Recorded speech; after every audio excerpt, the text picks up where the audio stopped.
കടൽ കനിഞ്ഞാലേ കടലിന്റെ മക്കൾക്ക് വിശപ്പകറ്റാൻ ആവുകയുള്ളൂ. മോശമായ കാലാവസ്ഥയും മത്സ്യബന്ധന നിരോധനവും ഒക്കെ പലപ്പോഴും മത്സ്യത്തൊഴിലാളികളെ പട്ടിണിയിലാക്കുകയാണ്. തീരത്തിന്റെ തീരാനൊമ്പരങ്ങൾ പേറുമ്പോഴും ചെറുചിരിയിലൂടെ കണ്ണീർ ഒളിപ്പിക്കുകയാണ് മത്സ്യത്തൊഴിലാളികൾ. ആലപ്പുഴ കാട്ടൂർ തീരദേശത്തെ മത്സ്യത്തൊഴിലാളികൾ കണ്ണീർ തിരകളിൽ മുങ്ങിപ്പൊങ്ങുകയാണ്. വർഷത്തിൽ 1000 രൂപയാണ് മത്സ്യത്തൊഴിലാളികൾക്ക് സർക്കാർ നൽകുന്നത്.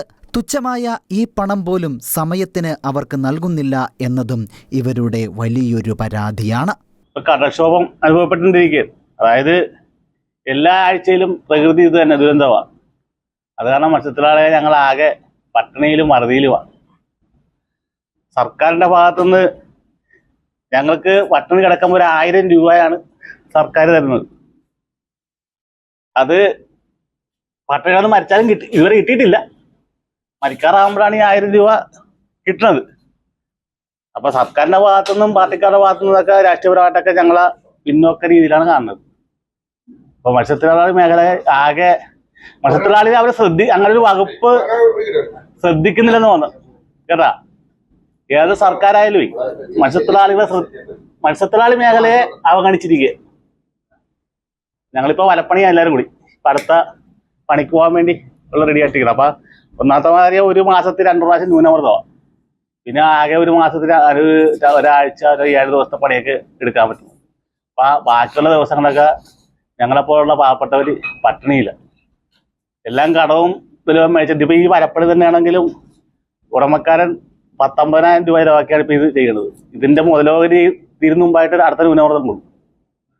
പിന്നെയും പണിക്ക് പോകാൻ പറ്റാത്ത അവസ്ഥ. പിന്നെ രാഷ്ട്രീയ പാർട്ടി എന്ന് പറഞ്ഞാൽ ഞാൻ പറഞ്ഞില്ല, ഇങ്ങനെയൊക്കെ കിടക്കുമ്പോൾ 1000 രൂപയാണ് ഒരു കൊല്ലത്തിൽ സർക്കാരിന്റെ ഭാഗത്ത് നിന്ന് കിട്ടുന്നത്. അത് കയ്യിൽ ഇതുവരെ കിട്ടിയിട്ടില്ല. അതിന് 10-60 രൂപ കൊടുക്കണം നമ്മൾ.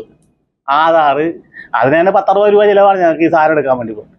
ഇപ്പോഴത്തെ എന്ന് പറയുമ്പോൾ എപ്പോഴും ഫോട്ടോ സ്റ്റാറ്റുകളിൽ പോയാണ് ജോലി. മീൻ പിടിക്കാൻ പോകുന്ന നേരമില്ല. അവർക്ക് ആധാറ്, വ്യക്തമായ രേഖകൾ ഇതൊക്കെ വാങ്ങിക്കണം. ഇത് വാങ്ങിച്ചിട്ട് അതിൻ്റെ ഒരു പ്രയോജനം കാണുന്നില്ല. ഞങ്ങളുടെ കാശ് മുടക്കി ഇതെല്ലാം ചെയ്യുന്നുണ്ട്. ഇതിന്റെ ഒരു പ്രയോജനം കാണുന്നില്ല. അപ്പൊ മത്സ്യത്തൊഴിലാളി മേഖലയെ ഇവർ അവഗണിച്ചിരിക്കുക. അവരെ ഏതാണ്ട് വേറൊരു വർഗക്കാരെ പോലെയാണ് ഈ സർക്കാരും എല്ലാവരും കാണുന്നത്. അതാണ് മത്സ്യത്തൊഴിലാളി ഞങ്ങളെ കുറിച്ച് ഞങ്ങൾക്ക് കൂടുതൽ പറയാനുള്ളത്. തൊഴിൽ ചെയ്യാൻ സാധിക്കാത്ത ദിവസത്തെ സർക്കാർ ആനുകൂല്യങ്ങളും ഇന്ധനം വാങ്ങുന്നതിന്റെ സബ്സിഡിയോ ഇവർക്ക് കൃത്യമായി ലഭിക്കുന്നില്ല. ഇതിനു പുറമെ മത്സ്യം ലഭിക്കുന്ന ദിവസത്തെ ഇടനിലക്കാരുടെ ആധിപത്യം കാരണം മത്സ്യത്തിന് അർഹമായ വിലയും ലഭിക്കുന്നില്ല. പല അനീതികളും തീരത്ത് നടക്കുമ്പോൾ സാധാരണക്കാരായ മത്സ്യത്തൊഴിലാളികൾക്ക് നീതി ലഭിക്കുന്നില്ല എന്നും ഇവർ പറയുന്നു. ഈ മത്തിയാണെങ്കിലും ഒരു 10 വെള്ളത്തിന് കിട്ടിക്കഴിയുമ്പോൾ കിടക്കോശം നിൽക്കുന്ന കച്ചവടക്കാരും തരവന്മാരും കൂടെ ഒത്തുണ്ട് ഈ മീനിന് വില കുറക്കും. അത് സത്യമായിരിക്കും. അത് ഈ മത്തിയും കൊണ്ട് പിന്നെ 11ാമത്തെ വെള്ളം വരുമ്പോൾ അവർ ഇതിൻ്റെ പകുതി 150 ആണെങ്കിൽ പറഞ്ഞാൽ 100 ആക്കും. അത് കഴിഞ്ഞാൽ പകുതി മീൻ കോരി കഴിയുമ്പോൾ അതിൽ 90 ആക്കും. ഇതാണ് ഈ കടപ്പുറത്ത്. ഈ കടപ്പുറത്തെ സംവിധാനം ഒന്ന് മാറ്റാൻ ആരെങ്കിലും കൊണ്ട് കഴിവുള്ള രാഷ്ട്രീയക്കാരാണെങ്കിൽ കൂട്ടു നിൽക്കുകയാണ്. എന്തെങ്കിലും ഒരു സംസാരം ഉണ്ടെങ്കിൽ അവർ അപ്പം തല്ലി ചുമട്ടുകാരായിട്ട് തല്ലും. 2 യൂണിയനും 3 യൂണിയനും കൂടെ കിടക്കില്ല. അപ്പോൾ ഒരു പൈസ ഉണ്ടാക്കും. അങ്ങനെ അലമ്പാക്കും. അപ്പോൾ പിന്നെ മീനിന് വില കുറയും. അഭിചാരം സംഭവിപ്പിക്കുമ്പോൾ ഇവിടെ അപ്പോൾ വില കുറയും. അതാണ് ഇവിടെ നടക്കുന്ന സംഭവം. ഈ രാഷ്ട്രീയക്കാർ കള്ളന്മാരെ എങ്ങനെയെങ്കിലും ഒന്ന് ഒതുക്കിത്തന്നെ. ഇവിടെ നടക്കുന്ന സംവിധാനം എല്ലാം ഒരു കല്ലും കൊണ്ട് വന്നാലും അവർക്ക് കാശ് കൊടുക്കാതെ കല്ലും വണ്ടി കിഴക്കേ റോഡിൽ നിന്ന് പടിഞ്ഞിട്ട് മതി. ഇതിവിടെ നടക്കുന്ന സംഭവം. ഇതെല്ലാവരും ഇവിടെ കണ്ണടച്ചിരിക്കണം. ബാക്കിയുള്ള എല്ലാ നേതാക്കന്മാരും ഇന്ന് കണ്ണടക്കുന്നു, കൂട്ടു നിൽക്കുക.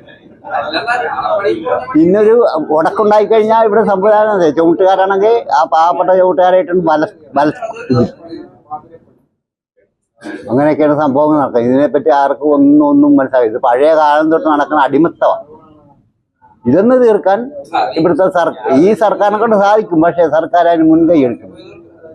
ഇവിടുത്തെ സർക്കാരിന് സാധിക്കാവുന്ന കാര്യമേ ഉള്ളൂ ഈ അടിമത്തം. പ്രളയം വരുമ്പോൾ കേരളത്തിന്റെ സൈനികരെന്ന പൊതുസമൂഹം വാഴ്ത്തിപ്പാടുമെങ്കിലും ഇവരുടെ ജീവിത നിലവാരത്തിന് രാഷ്ട്രീയ സാമൂഹ്യ മേഖലകളിൽ നിന്ന് അർഹമായ ഇടപെടലുകൾ ഉണ്ടായിട്ടില്ല. ഈ ദുരന്തത്തിനിടയിലും നാളെ കരകയറാനുള്ള പ്രത്യാശയുടെ വല നെയ്തെടുക്കുകയാണ് ഇവർ. കരകാണ കടലലകൾ മുന്നിൽ ആഞ്ഞടിക്കുമ്പോഴും നല്ലൊരു നാളേക്കായി പ്രാർത്ഥനയോടെ കാത്തിരിക്കുകയാണ് ഇവർ. ഒരു വേലിയേറ്റത്തിന് ഒരു വേലിയിറക്കമുണ്ടാകുമെന്ന ശുഭപ്രതീക്ഷയോടെ. ഷെക്കൈന ന്യൂസ്, ആലപ്പുഴ.